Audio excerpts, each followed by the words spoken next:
is the board track racer.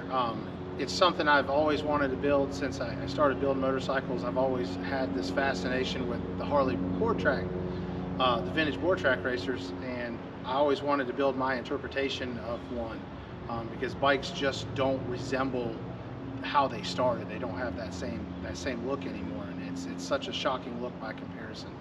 So I had been squandering away parts for years, split tanks, a Buell X1 Lightning engine, an old Sportster frame, headlights and seats and just little pieces. And I finally got to the point where I was like, I think I have everything. Let's pull the trigger and build this fanatical just board track racer, just a big bike, and have a good time with it. Just build something that you don't see all the time. We did dual 26-inch wheels. I just wanted that board tracker look just initially straight off the bat. So. And then we did a Fab Kevin front brake conversion where I could run a sport bike front brake just to give me a nicer stopping power, a little bit of a cleaner look. I wanted like a vintage style headlight kind of hung out the front. And I did an Iron Moto 4-inch under Springer front end. Also included with a set of just slight pullback bars. I really wanted just that race bike look, and I actually narrowed them 4 inches. Makes it a little bit harder to ride, but I wanted that real narrow bike look. Also, when I built it, I wanted to keep absolutely everything under the handlebars. So handlebars, I really wanted to be the highest point on the entire bike, but I mounted them as low as I possibly could. So I always like non-traditional tanks on my bikes, and this is actually a vintage Harley-Davidson Aermacchi tank out of Italy. I got in touch with another guy who could split it for me at the time. This was not done by me. I wish I could claim it, but I did have it split, did the gas, oil, just for that vintage feel on the way bikes went. And it actually has, the oil filter's actually in the top.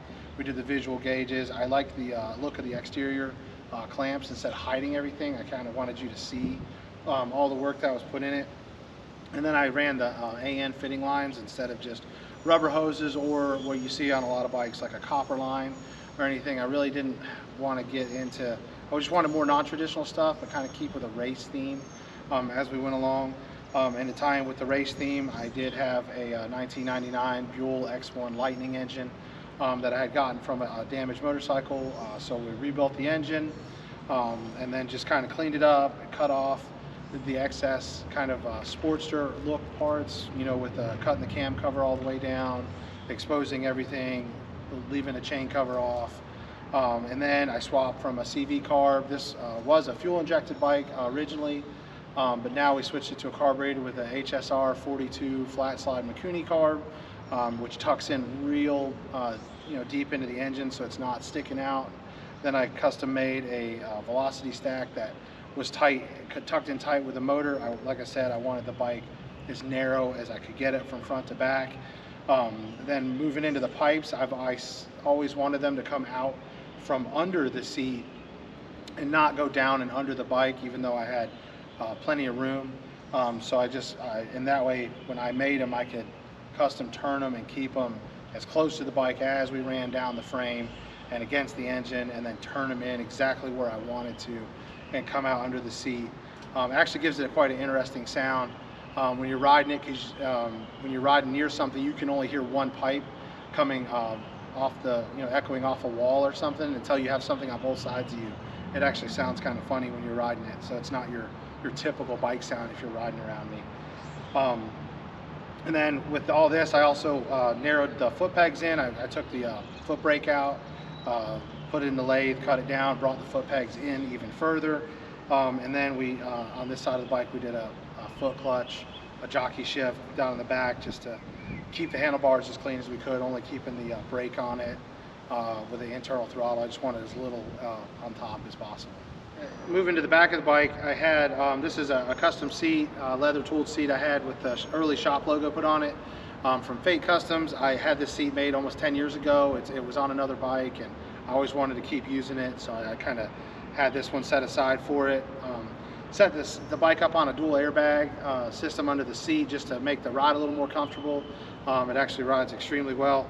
And then coming back, putting a 26 on the back of the bike, the swing arms on a Sportster aren't long enough, so I actually had to get two swing arms, extend it almost 5 inches, and then just to fit the wheel inside of it. And then relocating the shock mounts and then running heavy duty progressive shocks due to the length of the swing arms so that everything would ride and not bottom out harshly. After we extended it back, I wanted to run a Sportster conversion on the back so I could keep rear brakes. And to do that on a swing arm bike, you actually have to notch out the swing arm and then plate it so the brake is actually fit inside of the swing arm. And the swing arm's actually solid about 3/4 of the way down. It's not hollow.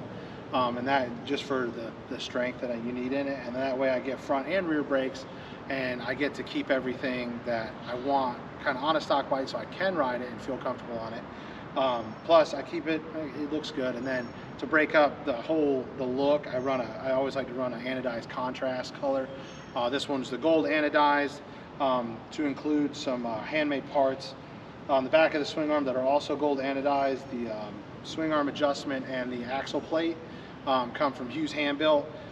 They're a great piece. They keep the swing arm from crushing or getting collapsed when you tighten everything down, which is a really common problem with Sportsters of that time until they finally have adjusted and changed up the pieces. But that keeps it all from happening. Plus it just kind of adds to the race look and the pieces and supporting a bunch of local shops.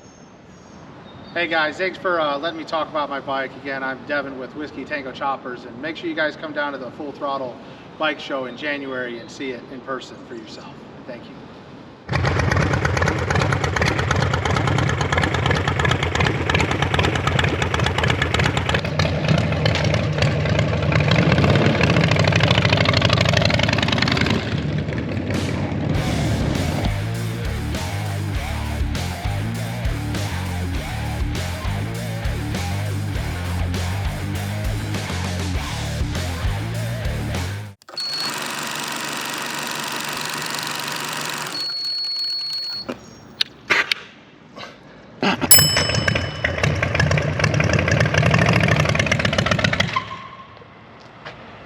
In the turning radius on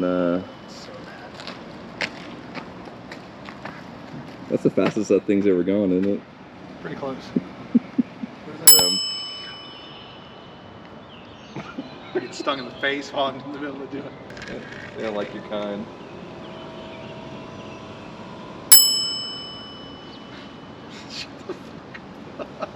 You should have the greatest blooper reel of everybody, like at all times. I can put out So it is running, right? Choppers, and make sure you guys come down to the Full Throttle Bike Show in January and see it in person for yourself. Thank you. Beautiful, other than it's February 1st. Is it? God. Yeah. It's the same. I'll put like a February 1st on there. Huge X on the screen. Fucking February 1st. Yeah. I always like weird tanks. I don't like, well, what I consider weird tanks. Hold on a second. Look, it's already falling apart. Apparently the button didn't snap. Right. All right, you ready now? You got everything? So what am I supposed to say? Back in layover. Have you ever seen one of my videos?